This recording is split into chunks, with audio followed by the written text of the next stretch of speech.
beeswax bars that I might have bartered or traded for. So, and then I have herbs, and those herbs would have come from my garden, or if I had a neighbor or I was trading and bartering. They did have cash, but cash wasn't king. It was a barter economy. So if somebody has excess of something and I need it, or I might try to make money in the next town, I'll barter it.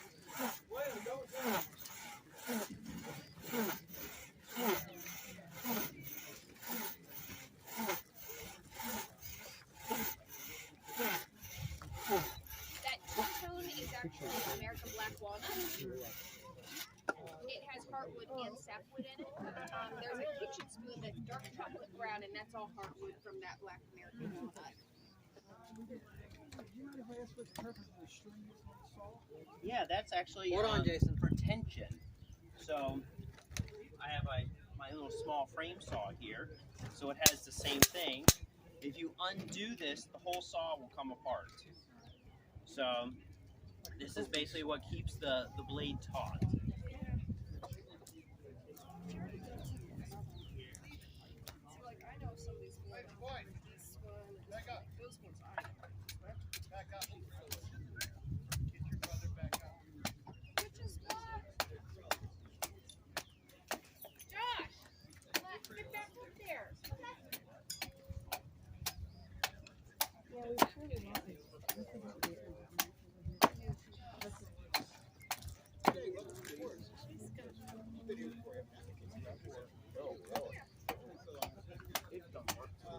Yeah. Please wake up.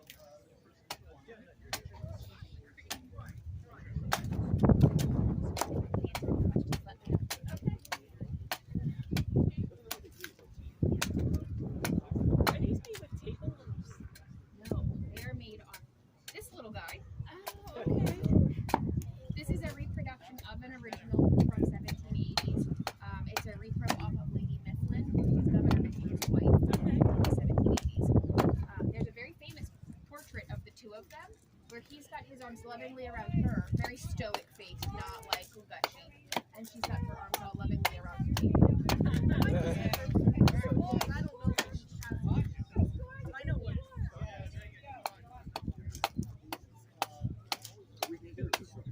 Yeah.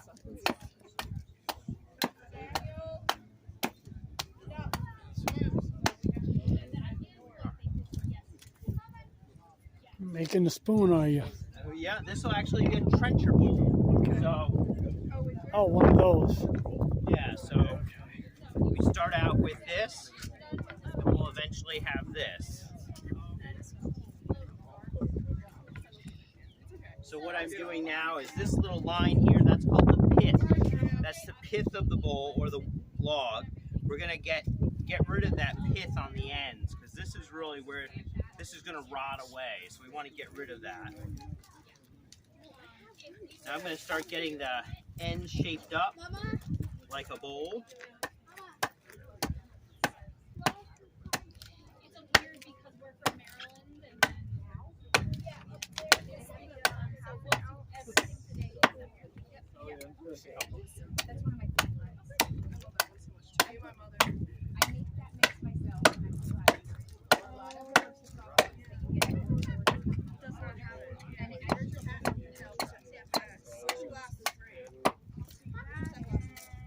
he wants a little finer big size. That is a great question.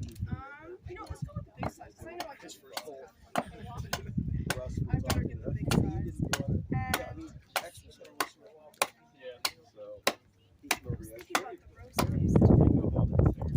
So just trying to make sure I get this kind of line and keep that even. okay, that's it. That's the one. I just like to tell people up front, because I know people come back and they're like, oh, I got this from you, and I'm like, yeah, there's 5 or 6 that I kill on. Yeah, but we can't do that. 5 or 6 I get it. Look at the So they have to do something.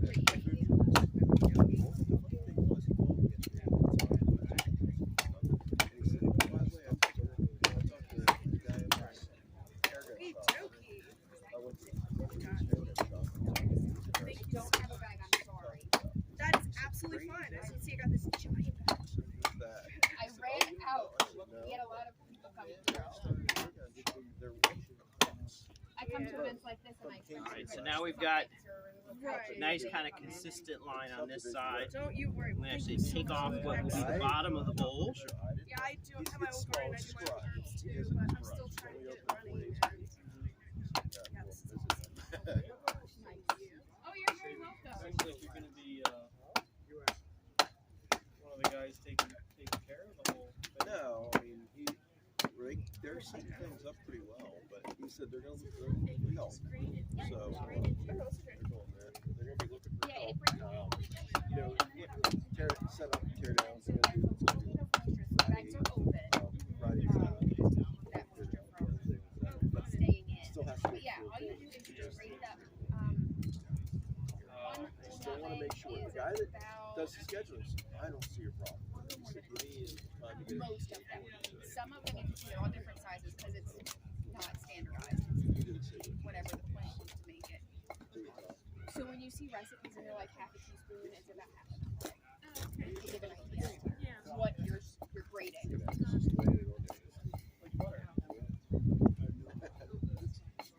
That beeswax is $1. You look like you've done that a time or two. And I have several Once or twice. happily get them out if you Watching want this and I them. feel like, well, And if yeah, I can go out. I got a half a log in the backyard. You know, just go for it. You'll have a canoe. Keep in mind that this axe is about 3 pounds. Yeah. So And very sharp.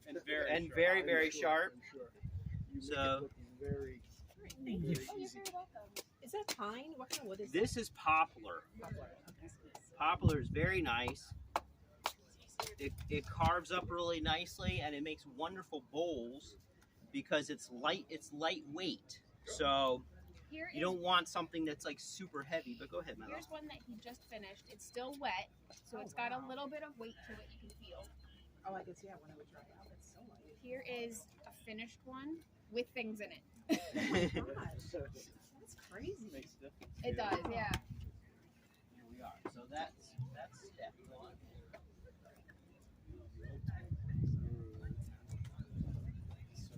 Yeah, it is. That's neat. You want to Yeah.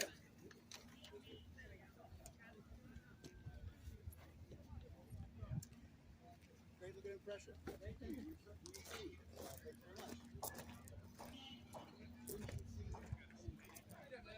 I'm gonna use my dividers here to kind of like lay out the bowl.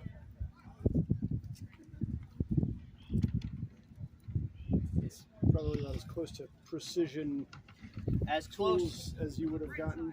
Yeah, absolutely. This is about as far as I get into the measuring things. That kind of just gives me an idea of the general shape of the bowl. It's kind of a guideline, but it's not necessarily, doesn't have to be exactly that. But this makes sure that I'm basically working off of the same general shape on both ends of the bowl.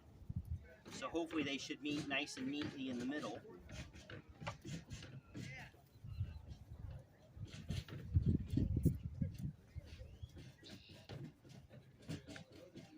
There we are.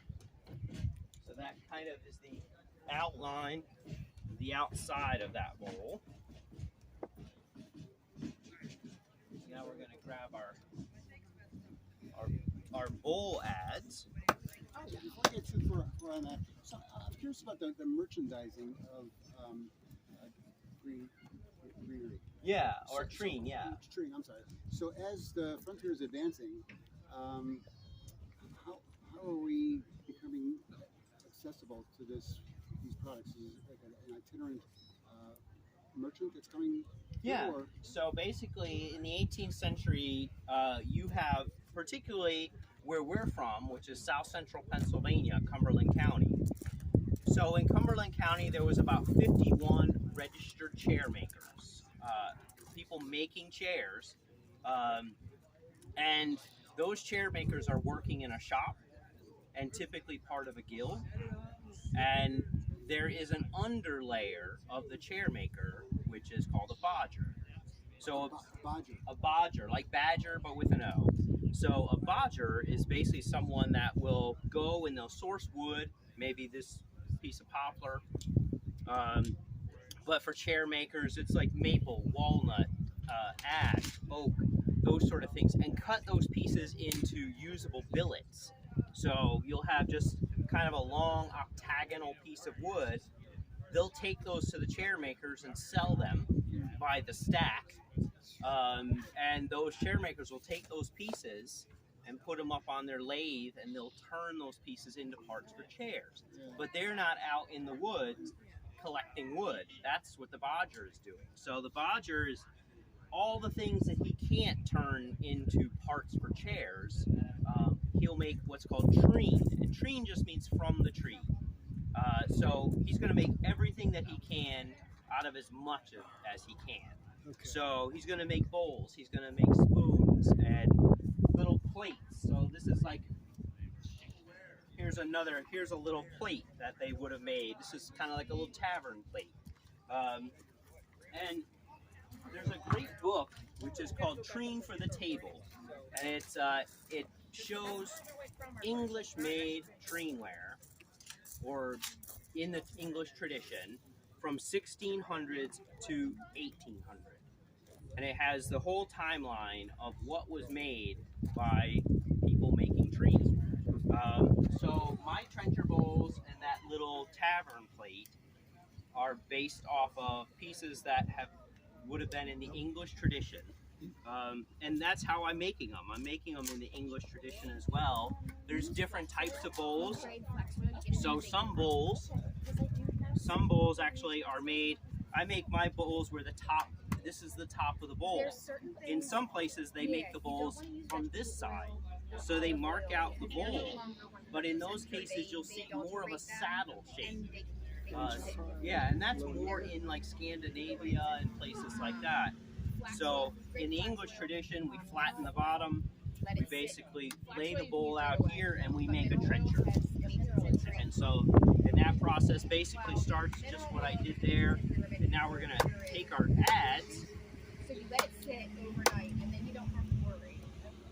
And then the wood trencher is coming from trench. Yep, because you're basically making a trench. You can see as I start carving this, I'm basically just digging a trench through the center of this log. And there's like two different types of bowls that you find in the 18th century. Some are turned, so if you see these round bowls, and if they're turned in the 18th century, they actually go from round to more oblong, because the wood is turned green. And so as the wood dries, it shrinks in this direction, but it doesn't shrink in this direction. So you end up having this not quite perfectly round bowl, and that means it was turned green. Trenchers are carved green. They don't lose length, they might lose width. The same thing. But they're two different styles. So the round bowls are really, you have round dough bowls. Trenchers can be used as dough bowls as well. Now what about pricing and payment? So for example, how are you determining how much to charge your clients on the frontier, and what sort of remuneration are you getting in return? You're not necessarily getting coin back. Well, absolutely, and that's actually where my wife comes in, because she's the bodger's wife, and so I'm selling things directly. If you go to the record books for the chair makers, you can see specifically how much they are paying for wood, and so there's the documentation for how much they're paying for wood. What the bodger is selling, his treenware, is very speculative. You can't really tell. However, we do know that there was a lot of trade going on.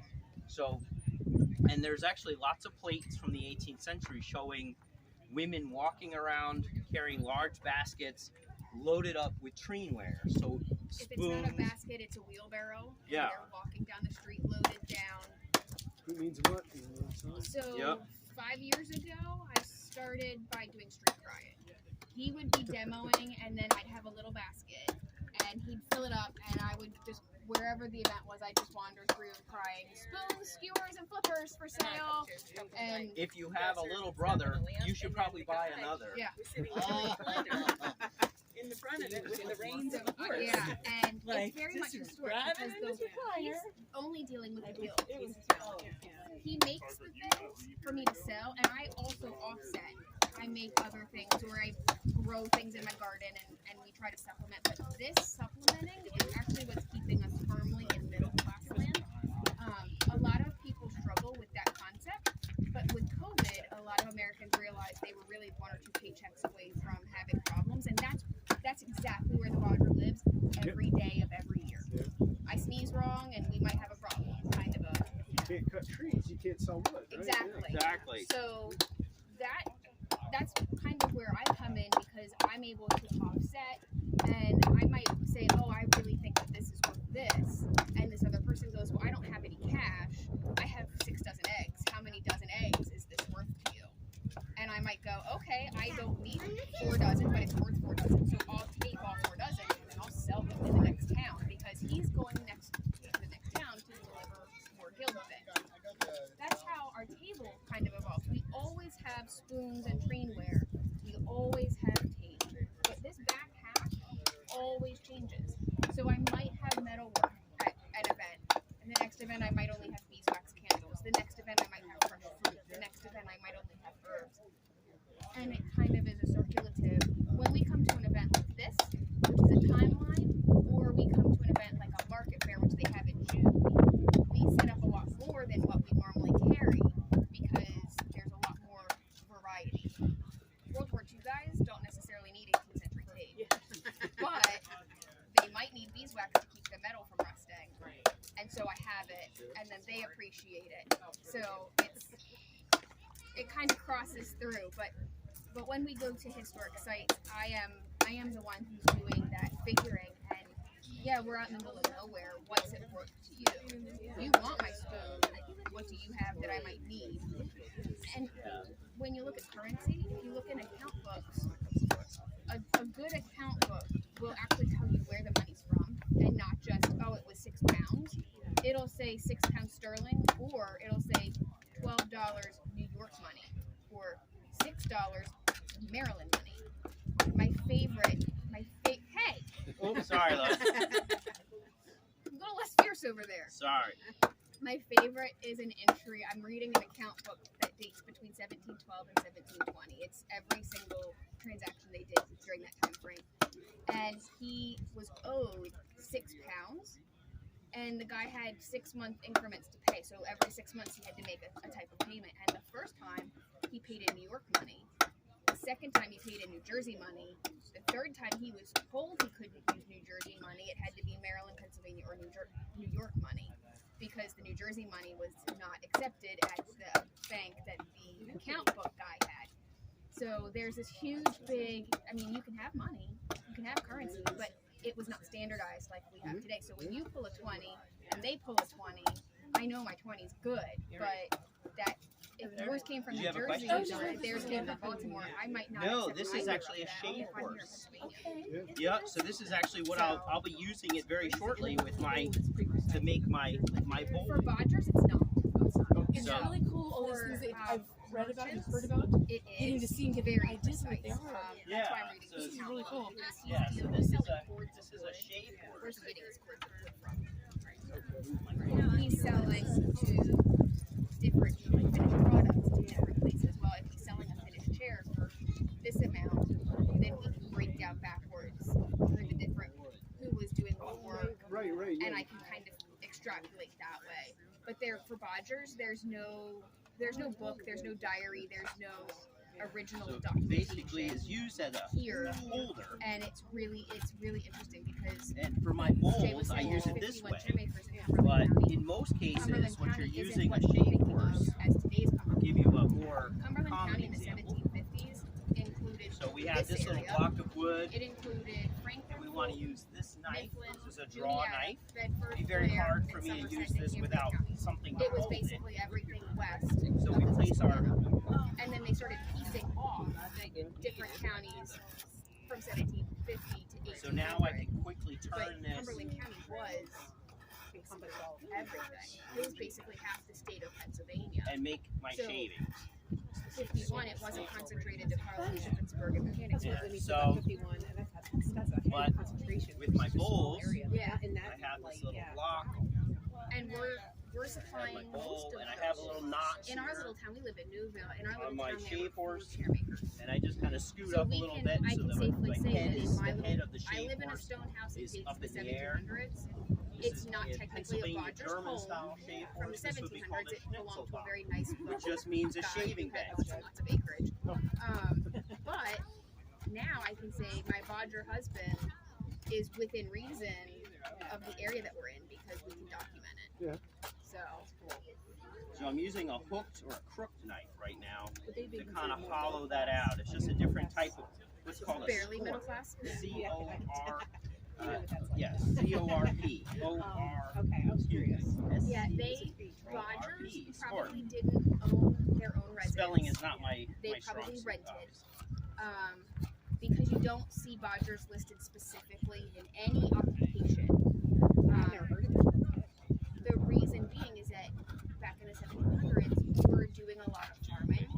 So even weavers, I do, unless yep. They're all really made using the prolific and tools and techniques that you established see weavers, here. they're not listed as weavers. So They're even using what we so do you see is we this do record and you're like, oh, I do well, I know that regular guy's a weaver, demo but he's at a listed lot as of farmer different because his historic first sites. priority is getting Just enough like you're food seeing to here. survive. and then the And then fruits after of that, those the labors secondary basically income find their way is to his our weaving table. trade, and it's not until he's established that And so he's no longer a farmer. He becomes we a sell farmer. our goods, which basically allows that us to option. go to places They're itinerant, and so they might not volunteer even be without listed having to in the ask for records. payment If they are, they're probably for our not. time and materials. And they sound like they were very We use the sale Yeah, of those and- items to kind of offset that. I'm sorry, women have that's what I'm hearing. And fortunately, sites appreciate us Well, a lot of times doing the demo, people and we assume appreciate based them on allowing us what to they've sell been our taught items. So that the men did everything. And realistically, a woman's job, my job as his wife, is to be the manager of the house. Everything in the house, I'm basically taking care of. And when he's busy, yeah, so this is if he's out basically in the woods doing from log to bowl. harvesting, or he's at the guild, So where I then started, I am his I proxy started with to this. business. Not everybody has that ability, So but this is I where I am started. acting on his behalf. Not sure exactly So when how I'm long doing ago, transactions, but you're really doing them with time him, just but kind of blurs as you're working. and so it ends up being everything sits under him because he's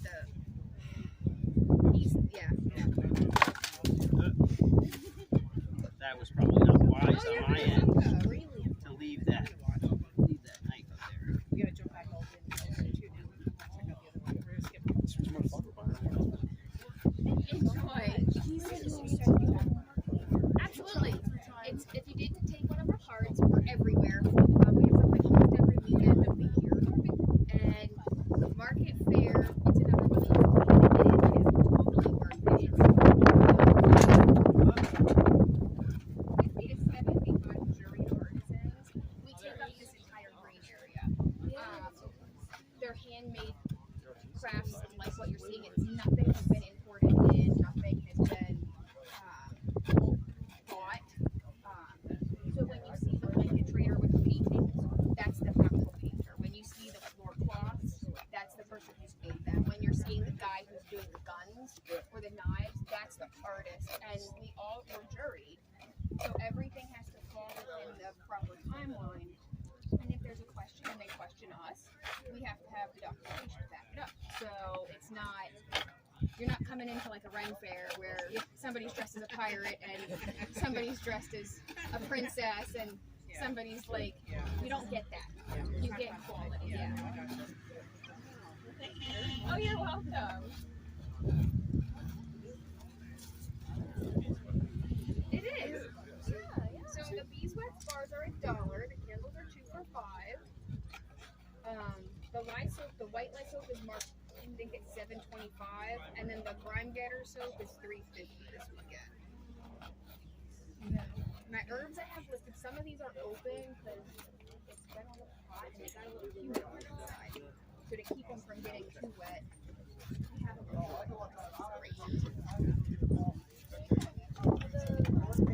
So there we are. We're Well. getting Yep. So on all of these our are somewhat the ear finished size bowl. We're gonna have to kitchen, round off inside those one. edges a little bit more. Where the logo Some of the logos are on the back, but each one has its own price tag on it. That Very way, interesting. This is so cool. Yeah, if you will, I'd like to buy a couple of things.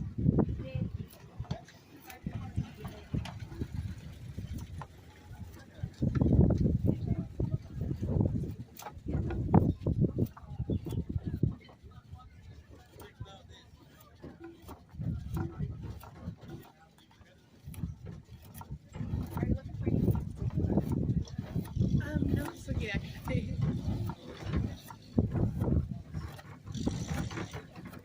I do have cash on me.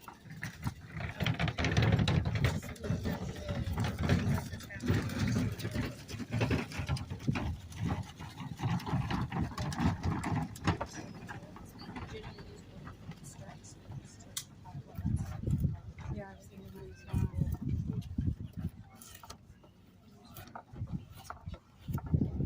These are great.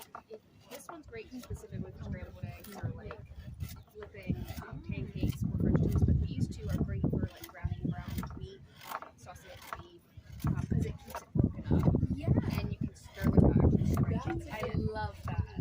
I use them I call them factory seconds. They're all the ones that kind of had boost moments. But my house is full of those, and I use these types of things like every day.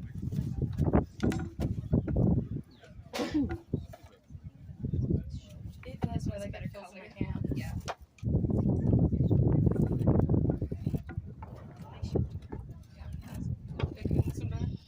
Only slightly. They're great.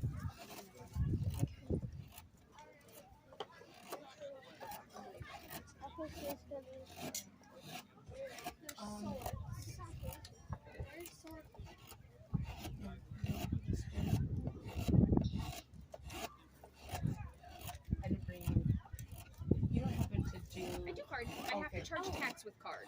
That's the only thing. I can just do it like one transaction. Look at these ones. Like for like stirring. I know Like big that's- pots. So it was this spoon, this one, and the mugboard. Yeah. I know.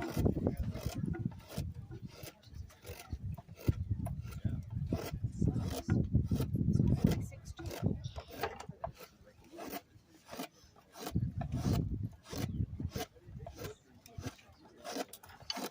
Opportunities to get to see history being played out are not.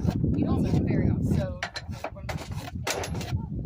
Just stop already. Like, control yourself. So with the tax, it came to 5014. that's fine. Oh, you gotta put my notes in.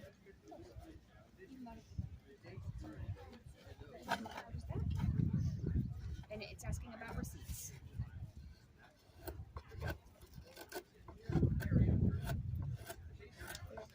Thank you so much. This wind needs to stop.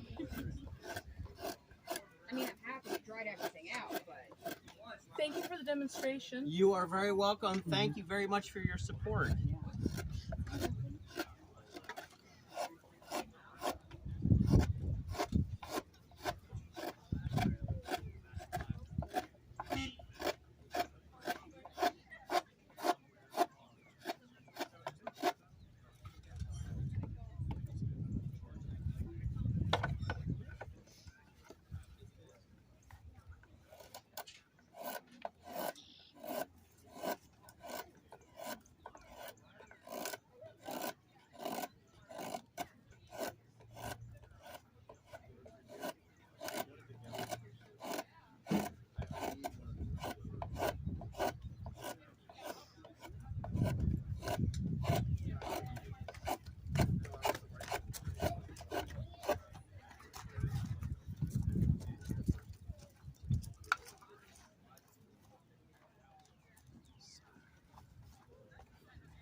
that's where I'm going to stop with the bowl. Okay.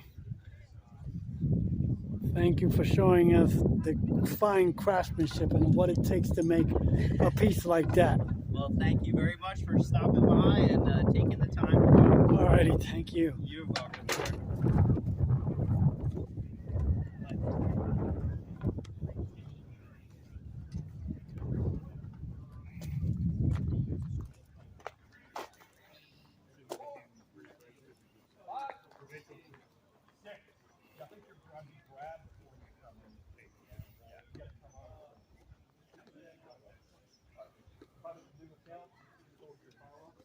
One, two, three, four.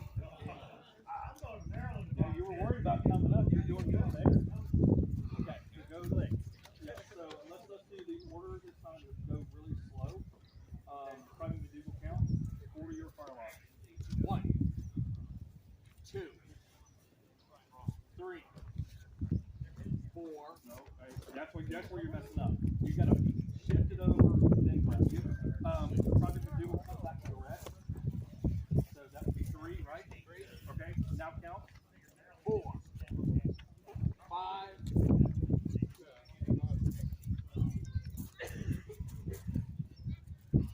Probably the double count.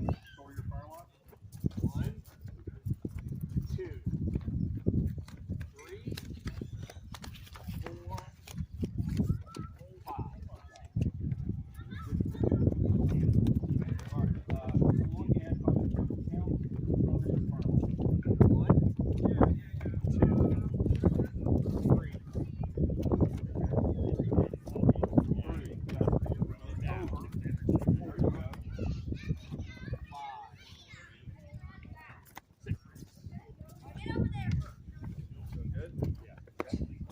Probably the double count. Store your fire line. 1, 2, 3. 1 for the king, 2 for the king, 3 for the king, 4, 5. Regular speed, private McDowell count, order your fire line. 1 for the king, 2 for the king, 3 for the king, 4 for the king, 5 for the king. There you go. Good job. There you go, buddy. All right. Private McDowell count, order your fire line. Alright, we're gonna go inside the guardhouse now and have a look-see around. Oh wow.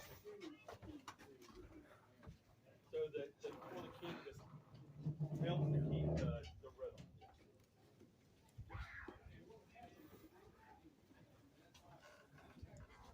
Oh, and there's a loft area up there right now, but they don't. Staff only is allowed to go upstairs. Nice little window.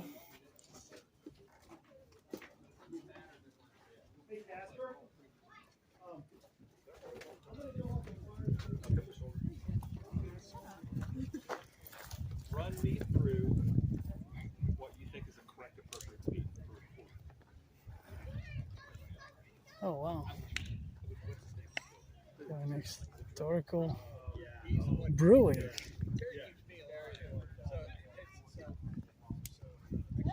Hello.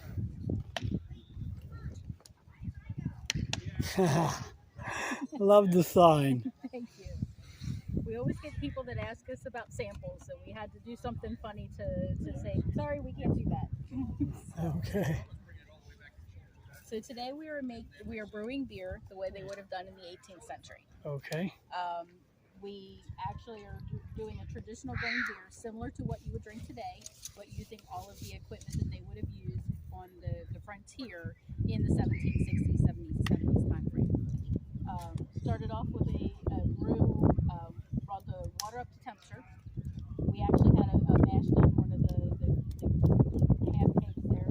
We had that up here. We put the water into there, added our grains, let them steep. We've strained our grains, put it back into the kettle, brought it up to boil. We've added our hops. So right now we are in the part where the hops are boiling.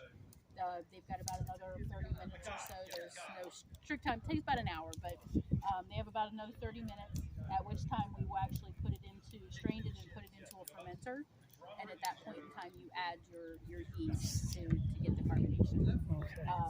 Total process doing it with the wood takes about 6 to 8 hours Wow. of brewing. We started at 9, and that includes getting our fire going and stuff like that. So we started at 9 o'clock this morning. We will be finishing up right about the time that we're closing down today. Oh wow. That's where we are. The beer then will go home with us, and it will be 2 weeks in a fermenter, 2 weeks bottled, and it'll be dry. We can drink it in about a month. Oh. Okay. Thank you so much. You're welcome. So nothing has really changed much.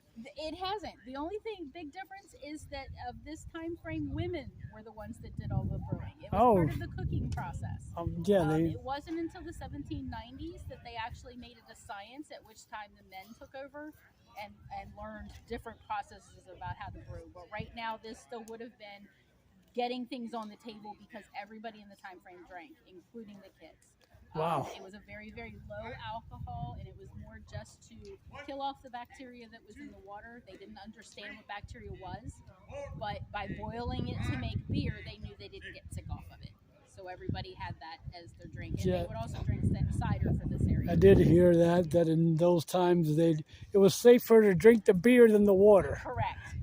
Because your animals would go to the bathroom, Mm-hmm. and would go into the streams and things like that, or into the wells. They just didn't get it. Now they do. Of course, that's like I said, when it became a science, that's when they started learning about things like that, and were able to make it more of a process so that everything was consistent. Okay. Thank you for sharing your knowledge. This wind. Oh. Oh wow. Selling flasks.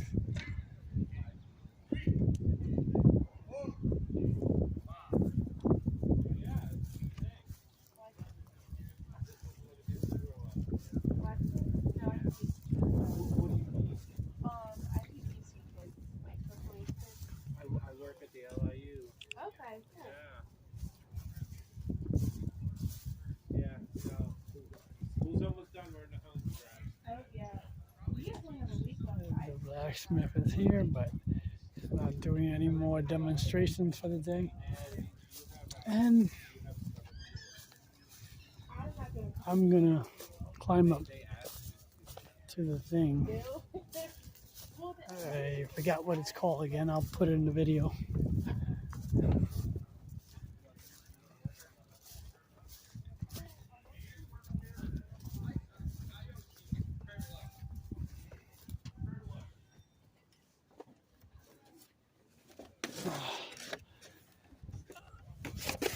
I got a bag with some goodies. Sorry. Oh, cool.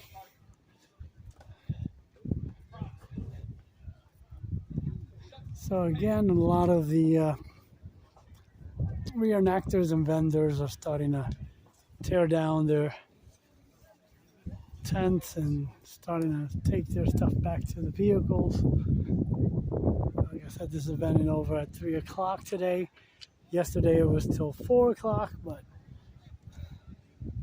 just picture what it would have been like.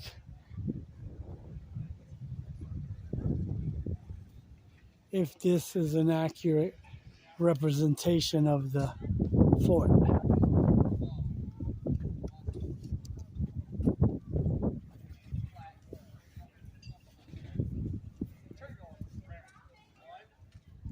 They're doing drills over there as well.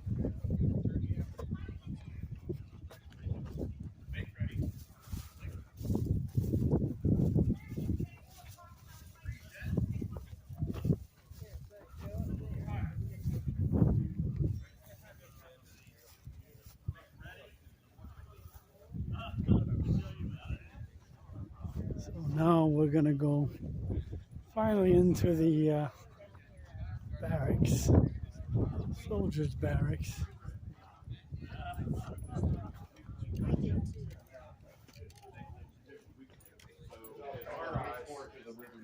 In our eyes, Fort Cumberland is Wow. in Maryland's eyes, it was theirs. So there was a big rub between the Maryland officers and the Virginia officers. When Virginia pulled out of Fort Cumberland, they took all the good stores with them that Virginia had supplied and left all the bad stuff there. So Maryland had nothing to eat. So once Forbes' campaign kicks off, they send Washington as a diversion. He's complaining a lot to Forbes. And in this time, he fights for equality amongst the officer ranks.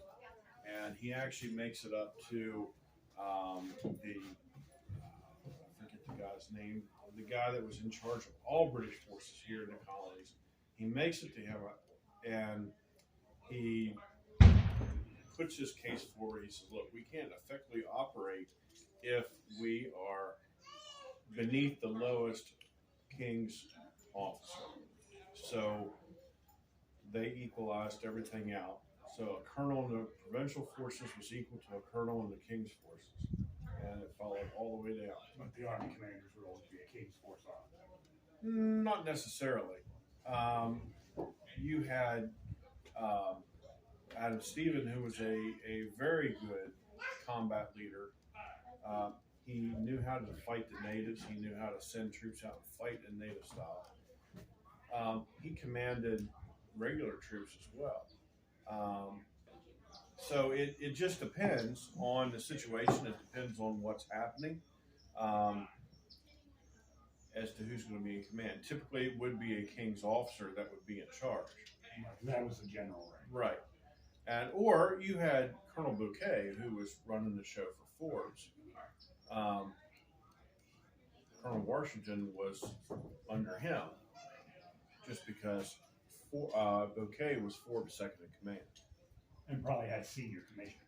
Yeah, he did. That's why. Okay. So, so to make a long story short, the company we portray, Adam Stevens' company, was here, and then we took supplies west out to Fort Ligonier, and ended up being stationed out there. So a lot of different units came through this fort. Oh my gosh, you had two Pennsylvania battalions came through here. You had the 1st and 2nd Virginia regiments come through here. 42nd Foot came here at the after the war. Right. You had I don't know the numbers of 42nd Highlanders came through here. You had 60th Royal Americans come through here. You had they were a rifle, right? Well, no.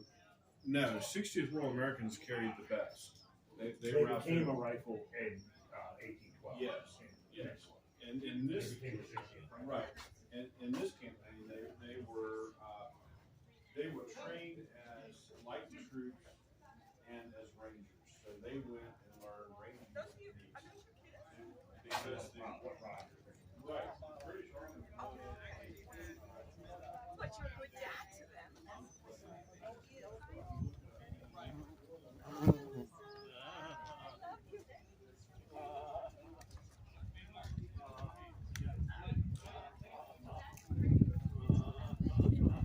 You guys be at the market? Yeah. What? Yeah. I may be at CI now. My basement would have a I'm not here.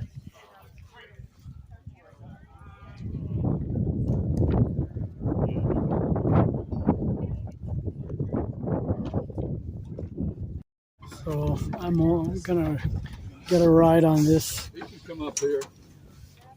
Jeep. It's got to be a lightweight here. Maybe everybody, you sit there. Yeah, Yeah, he's a lightweight. we broke this one. I got to get it repaired. What year is this? 1942. Just like my dad would have run and used under Simpson's 9th Army and Patton's 3rd Army. Is that right? Yep, I got a picture of him. You want to see him? I got a picture of him at Fort Riley with his record. He was a heavy vehicle mechanic. And everything. Have you been to the Gettysburg World War II experience? No, we're having to get out there. You have to head there. We got all the. Yeah, that is nice. Okay, I'll go to that. And it's in October. It's in October. Yeah. No, it's the year round. Oh, it's year round. Do they do it? Do they do it several times. Oh yeah, we're gonna have a big showdown on the 28th of July again. Oh, really? Yeah. And, But the one that I was at was in October. right. Well, we do it every And month. and then you get a double whammy while you're there. You get to tour one of our best ex-presidents' homestead. Well, that's Eisenhower. Eisenhower. Yeah, there's I know. my The dad Eisenhower farm. in That's Fort Riley, really, Kansas, really interesting. 1943, with his wrecker. That's a big old tow truck there. Yeah. Barely see that. Wow. Now, I'll tell you the piece that I'd like to see. They Yeah. say there's a guy in the group that has one. I got rained on. He's got some pins. It's gonna be a little bouncy here now. So. We're going to get the enemy. Good. Hey, buddy, you want to take some pictures? Hey there, I know those guys. All right, how you doing? I was going to pick up some other guy over here, my friend, but he's not here. One of the other funny facts about this. So what did they use that for? Carry people. Carry people? Right there. Okay. They would put a 50 caliber machine gun on that pole. Okay. Or we could put a 30 caliber over here. Oh, you We had could? canopies, tents. Okay. And they ran these in Dahl, right? Oh, yeah, I can show you the picture. Oh, I believe. I'm just asking. This is a serious book. Okay, it's a serious This is book. not bullshit book. Okay. This is 31 guys wrote it as it was. Okay.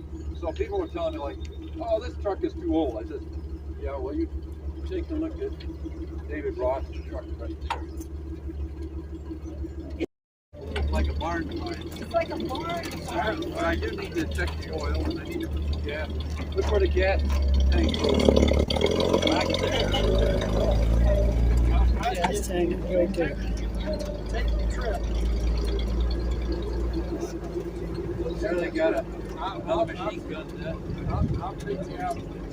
You like colonial, I like Yeah, they're good. they do all this good stuff. Don't tear it down. I want some pictures.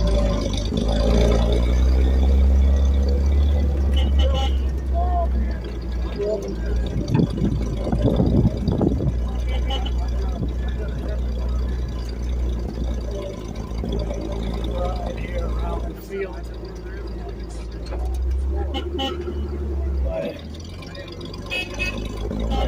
The Russian camp there. Where are we going? Here to drive, and you just rough and tough. You run two-wheel or four-wheel. I unload with you over there where it's parked. Usually I'm riding on hay rides and farm tractors and stuff like that. I'm riding on 1942 army truck.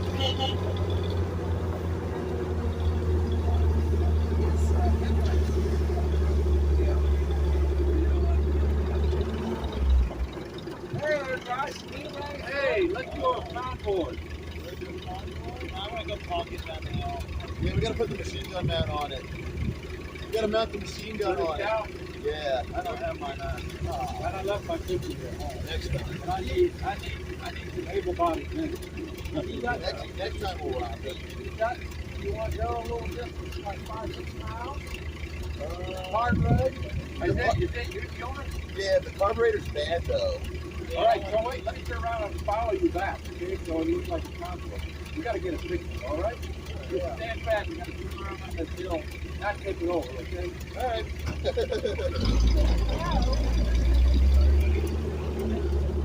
Maximum permissible road speed is 40 to 55 miles an hour. No, that's even if it's 40 on the back.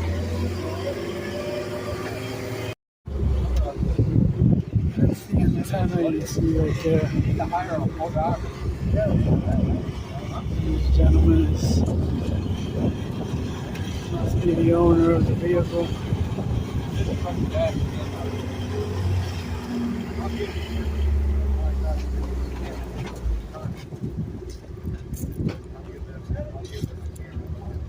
Oh no, we're moving.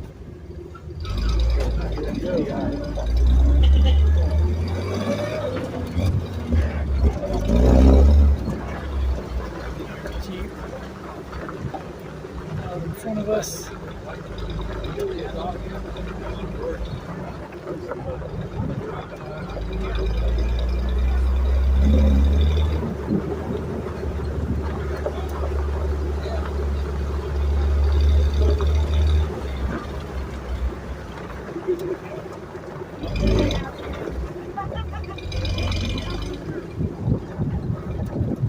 guys!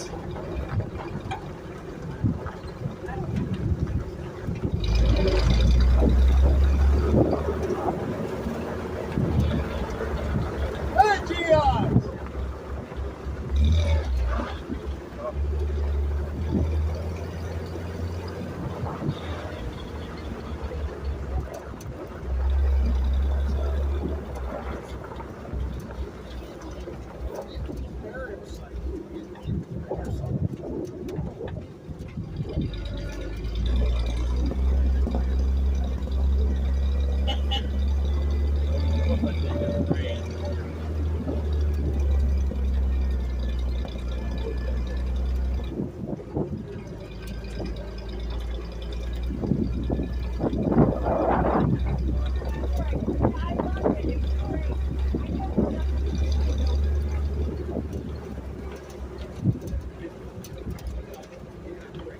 I'm gonna give Steve airport date. Yes. In 4 years, I'm gonna take you to the creek. And Army. Oh, Army? And Army, yeah. Army first. Yeah. Then I was out 10 years winning the Air National Guard. Have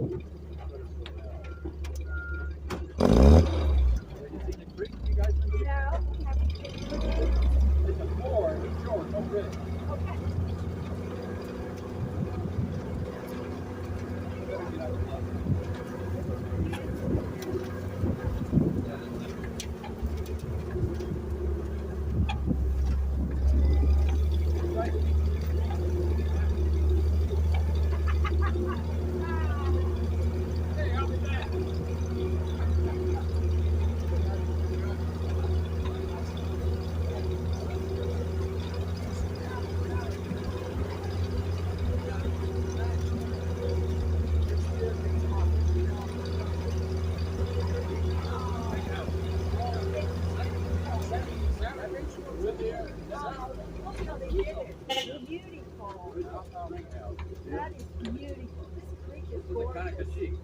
Very, very famous Indian stream goes right to the Potomac. Does it really go to the Potomac? Yeah, down by Fort Frederick. Yep. Oh, this is when we passed Jason's house when we first got married. Isn't this gorgeous down there? So when we get hot and bothered in July, June, July, August, we down here. Just come down here. Skinny dip.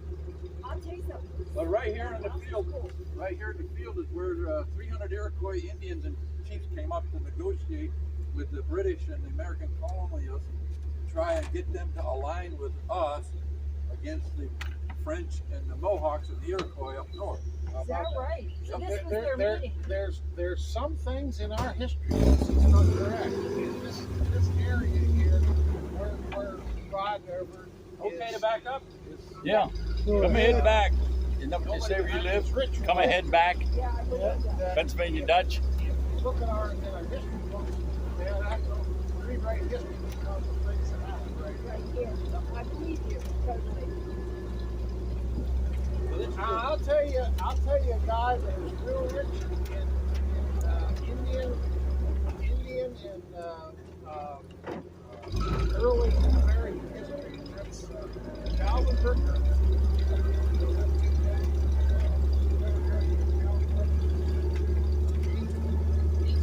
He's a walking history. He's a walking history. So was Gene Neeswander when he was living. Him and I dug arrowheads together. Calvin Berger? No, Gene Neeswander. Oh, okay. You get him started, you can't get him stopped. Yeah, he's phenomenal. Very early American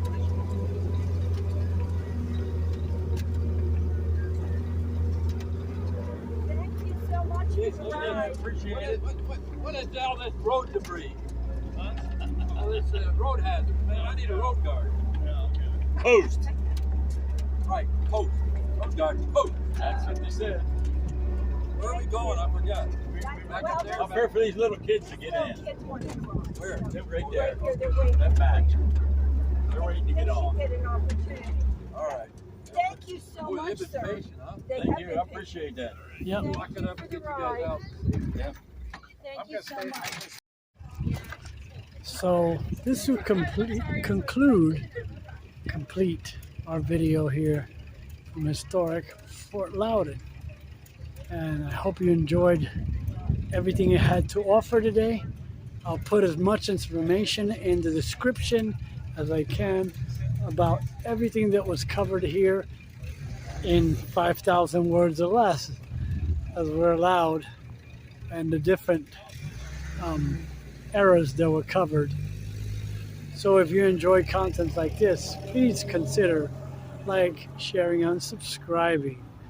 I need that subscriber count to go up so I can get monetized, so I can bring you to places like this, and it doesn't have to come up so much out of my pocket. So again, thank you for supporting my channel and this content. And like I always say, go create your own adventure. And I'll see you at the next location.